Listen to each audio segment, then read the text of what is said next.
Shelter is a charity that helps people who are in bad housing or are homeless. Volunteers are absolutely critical for us. We just couldn't do what we do without them. I love it. To be able for us to come out of a branch, come into a store, I think it's fantastic. You come away doing something like this and you remember, stop complaining about stupid things, because there are a lot of people that are a lot worse off than you. It has to be good what Nationwide's doing, enabling staff to come here, because it widens the interest of people in what is the cause of this place, which is homelessness. You don't know how many people you could be helping by just taking a couple of hours out of your life. It makes the biggest difference. Nationwide are an absolutely brilliant partner for us. The staff do all sorts of things for shelter, and it's great to have a partner that cares just as much as we do about tackling bad housing and homelessness. I would just urge anyone that has any kind of free time, just volunteer and make a difference to other people's lives. You feel better about yourself that you've been able to help someone. It's been a really enjoyable day. Huge thank you to Nationwide for helping us out today, raising money for the charity, and I'd love to do more of this event in the future.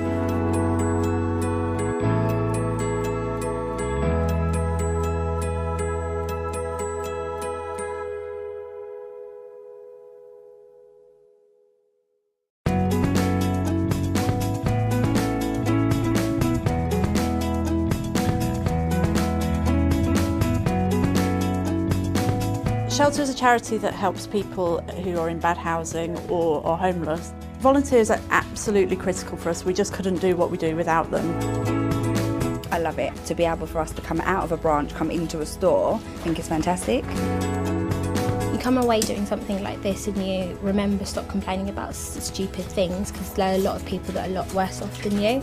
It has to be good what Nationwide's doing, enabling staff to come here, because it widens the interest of people in what is the cause of this place, which is homelessness.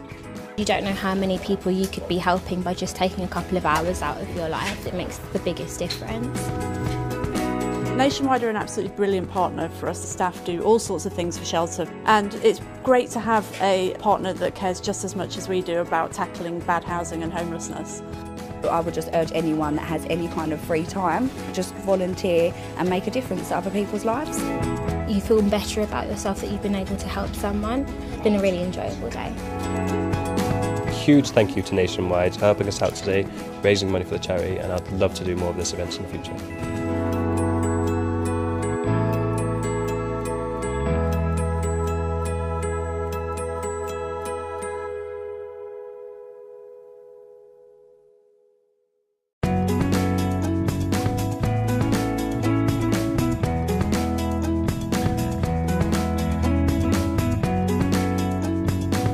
Shelter is a charity that helps people who are in bad housing or are homeless. Volunteers are absolutely critical for us. We just couldn't do what we do without them.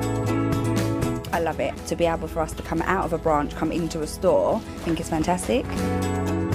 You come away doing something like this and you remember, stop complaining about stupid things, because there are a lot of people that are a lot worse off than you. It has to be good what Nationwide's doing, enabling staff to come here, because it widens the interest of people in what is the cause of this place, which is homelessness. You don't know how many people you could be helping by just taking a couple of hours out of your life. It makes the biggest difference. Nationwide are an absolutely brilliant partner for us. The staff do all sorts of things for shelter, and it's great to have a partner that cares just as much as we do about tackling bad housing and homelessness. I would just urge anyone that has any kind of free time, just volunteer and make a difference to other people's lives. You feel better about yourself that you've been able to help someone. It's been a really enjoyable day. Huge thank you to Nationwide for helping us out today, raising money for the charity, and I'd love to do more of this event in the future.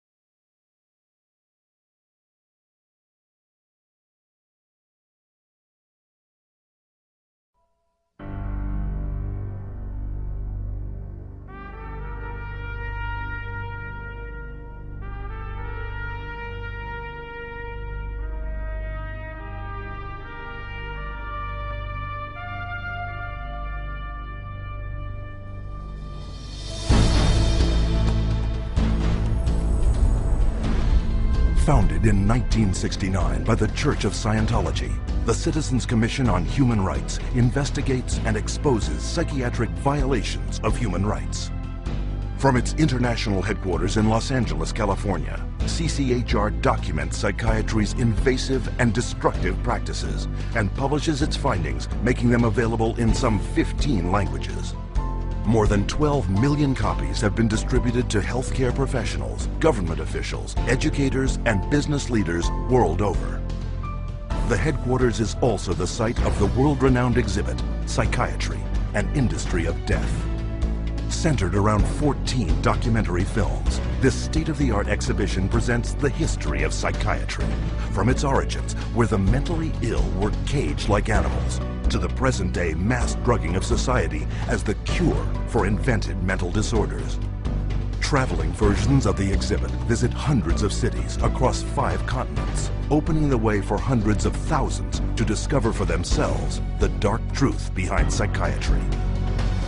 What is today a global human rights movement began more than 30 years ago with a fight for the freedom of one individual, Victor Ghiori, forcibly committed to a Pennsylvania psychiatric hospital. He was interviewed by a psychiatrist who said, "I can't understand a word this man is saying. He's incoherent. Obviously a paranoid schizophrenic. Commit him," which they did. Now, he wasn't babbling incoherently, he was speaking Hungarian. We filed a lawsuit against the hospital. In the middle of the case, the doctor, who was the head of the hospital, stands up and he says, "We want nothing more to do with Victor Ghiori." The release of Victor Ghiori was the first of thousands of cases throughout the world, helped by CCHR. CCHR challenged involuntary commitment laws throughout the United States and internationally, and what we found was that people were being incarcerated without any legal rights. They had no right to an attorney. They could be drugged, shocked, lobotomized without their consent. Example, Australia, 1977, where CCHR exposed a psychiatric practice called deep sleep treatment. Patients were being knocked unconscious with a cocktail of barbiturates and other psychiatric drugs, and they were being subjected to electroshock treatment daily, sometimes twice daily, without their knowledge. Deep sleep treatment had led to 48 deaths. It was CCHR that investigated it, exposed it, and fought for over a decade until deep sleep treatment was banned. In South Africa, CCHR exposed psychiatric camps where mental patients were kept and brutalized and then farmed out as slave labor. In Italy, CCHR worked with legislators and the media, conducting raids on psychiatric hospitals, the conditions of which were barbaric, and CCHR got them shut down. In Japan, CCHR exposed the financial crimes of psychiatrists and hospitals that were defrauding the government and taxpayers. The guilty were tried and the hospitals put out of business.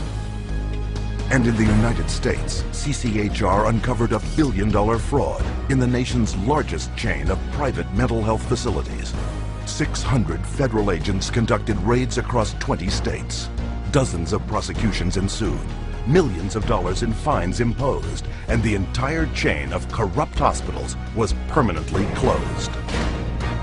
And behind many public warnings you see today about psychiatric drugs is CCHR. CCHR has documented the side effects of these drugs, has taken evidence to the FDA, has gone to Congress, has obtained congressional hearings. It took 13 years before the FDA finally admitted that those drugs can cause suicide and issued black box warnings. We got 9 state laws passed. Following that, it was the introduction of the Child Medication Safety Act in 2004. Over a 3-year period, due to the efforts of CCHR and others, there have been more than 60 government warnings exposing the dangers of psychiatric drugs. People do have problems in life. Sometimes they can be very serious. But the last thing you want to do is hurt them, and that's what psychiatric treatment does. There are alternatives. There are treatments and methods that will actually help people without the violence of drugs and electroshock. And they're economical as well. And that is a threat to a vested interest that is making billions of dollars from psychiatric drugs every year. History has shown that virtually every workable treatment, every one that has been available for the seriously mentally disturbed, people who actually need help, has been suppressed or shut down by the vested interests of psychiatry and the pharmaceutical industry. The public's largely been getting their information from the industry that benefits on putting them on psychiatric drugs. It's an advertising campaign. It's not science, it's marketing. CCHR is causing things to change by being champions for a growing number of well-intentioned people who are risking their professional careers to speak up against the abuses of psychiatry. Having that support from a group like this has made a tremendous difference in what I feel personally that I've been able to accomplish. I think of CCHR as fellow soldiers. I'm unaware of any other organization that does the kind of work that CCHR does, particularly on the scope and the level that they do. CCHR has been very effective at moving the ball down the field. One at a time, one state at a time, one legislator at a time. CCHR has had the resources to be able to teach and have legislators become more aware of what the problem with the psychotropic drugs are. CCHR has researched the issue. When you need the facts, you go to CCHR. Today, CCHR has over 250 chapters in dozens of countries around the world. Wherever and whenever psychiatrists abuse human rights, CCHR takes its message to the streets. From the United States to Japan, and from Canada to the United Kingdom, prominent members of CCHR lead marches to secure the protection and freedom from psychiatric abuse for everyone. It's essential that CCHR does their job and gets the support to do their job, because the extent to which they do, the whole vehicle that's out of control about psychiatry gets to be contained and gets to be eliminated. It scares me to think if this doesn't happen. I've seen up close what it's like. It scares the daylights out of me. You have 100,000 people electroshocked every year. You have 17 million children worldwide taking mind-altering drugs. You have people being involuntarily committed every 75 seconds, and it's all under the guise of mental health. The only way that you're going to get humane treatment into the mental health system is to take psychiatry and the vested interests out of the picture. And only then will you see people truly obtaining mental health. You have two choices. Either you pretend you knew nothing about it, or you do something about it. With knowledge comes responsibility. That's why we're here. That's why people are joining forces with CCHR. Thousands from every faith and walk of life have already joined. CCHR investigates and exposes psychiatric violations of human rights, and will continue to do so until psychiatry's abusive and coercive practices cease and human rights and dignity are returned to all. Your help is needed. Join us in the fight.